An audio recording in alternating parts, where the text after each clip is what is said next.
কল্যাণিয়া অর্পিতা ঘোষ শুভ বিবাহ শুভ অধিবাসন অস্তু।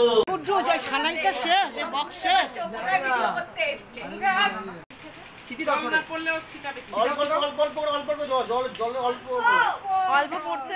হ্যালো বন্ধুরা, কেমন আছো তোমরা? তোমরা সবাই খুব ভালো আছো আর আমিও ভালো আছি। আজকে হচ্ছে সেই বিশেষ দিন, মানে 4 জুলাই, আমার বান্ধবীর বিয়ে। আর খুব তাড়াতাড়ি উঠে গেছি। অ্যাকচুয়ালি মেহেন্দি পড়াতে পড়াতে 2টো বেজে গেছিলো। তারপর ঘুমিয়েছি, আবার 3:45-র মধ্যে উঠে পড়েছি, কারণ ওদের সেই ভোরবেলাটা জল ভরতে যাওয়ার নিয়ম থাকে। সেটা করে এসে কাকিমা ওকে তুলে, ঘুম থেকে তুলে, মানে ও আমি পাশাপাশি শুয়েছিলাম, টুয়াকে তুলে এই দই চিড়ে কি বলে এগুলোকে, যাই হোক আমি দই চিড়েই বলছি, এটা খাওয়াতে বসে পড়েছে।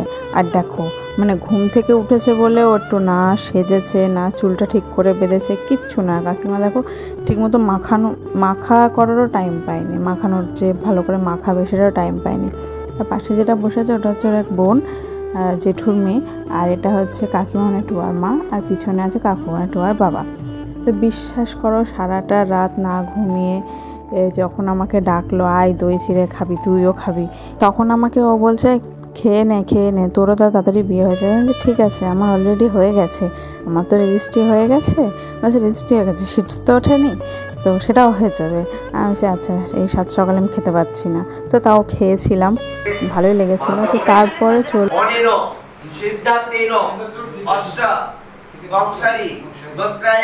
কল্যাণিয়া অর্পিতা ঘোষ শুভ বিবাহ শুভ অধিবাসন অস্তু। এখানে দিলাম মাথায়।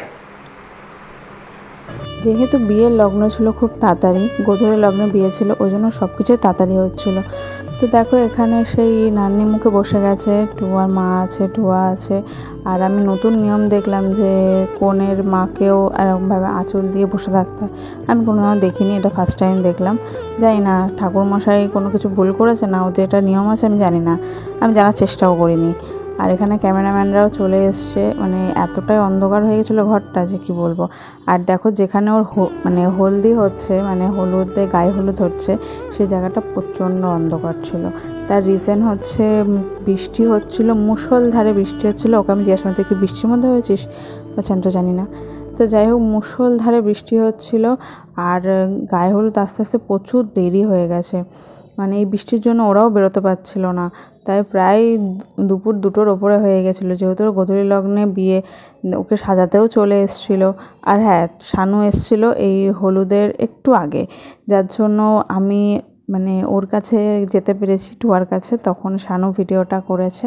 কিন্তু অনেক কিছু ভেবেছিলাম, প্রচুর রিলস করবো ওকে নিয়ে, অনেক কিছু করব, বাট বিশ্বাস করো টাইম হয়ে ওঠেনি। টাইমে এত শর্ট ছিল যে কি বলবো, মানে ও বেচারি ঠিক মতন ছবিও তুলতে পারেনি, যেটা ভালো করে ছবি তুলবে সেটাও পারেনি। কিন্তু লোকেশানটা, মানে ওর পিছনের ব্যাকগ্রাউন্ডটা খুব সুন্দর ছিল, এখানে যেটা লাইট দেওয়া হতো বেশি ভালো লাগতো। তো দেখো এখানে আমি খুব সুন্দর সেজেছিলাম, বাট এত লেট হচ্ছিলো গায়ে হলুদ আস্তে আস্তে, শরীরটা এত খারাপ হয়ে যাচ্ছিলো, যেহেতু রাতে ঘুমাইনি, ওই জন্য নর্মাল কানের মানে খুলে ফেলে চুলটা খোপা করে নিয়ে চলে গেছি ওখানে যেখানে ওর গায়ে হলুদ হচ্ছিলো। দেখো এখানে ক্যামেরাম্যান আমাদেরকে পোজ বলে দিচ্ছে, আমরা সব পোজ দিচ্ছি। এখানে সব বোনেরা, আর আমি যেহেতু বেস্টি আমিই আছি। আর দেখো এখানে ক্যামেরাম্যান যেরম বলছে সেরমই ওর গায়ে জল ঢালা হচ্ছে। আর যেহেতু অনেকটা টাইম হয়ে গেছিলো, ওই জন্য বেশি জলও দিতে পারিনি, জাস্ট একটু কিছু ছবি আর ভিডিও নেওয়ার জন্য এই জলটা দেওয়া হচ্ছিলো, আর কিছুই না। তো দেখো আস্তে আস্তে জল দিচ্ছিলো, আর ও খুব মজা করছিলো, আর ওকে থেকে খুব ভালোও লাগছিলো। আর কিন্তু সবাই একটা কথাই বলছিলো, এবার তোর পালা। ঠিক আছে, দেখা যাবে। তো দেখো খুব ভালো লাগছিলো ওকে দেখতে। আর তারপরে দেখি গায়ে হলুদের তত্ত্বও চলে এসেছিলো। তত্ত্বটা যেখানে রাখা হয়েছিল সেই ঘরটা অন্ধকার ছিল, আর পাশে বৃষ্টি হচ্ছিলো, যার জন্য একটু অন্ধকার লাগছে। তো আজকের মতো ভিডিওটা এখানে এন্ড করছি, বিয়ের বাদবাকি ভিডিও পরের দিন আসছে। টাটা।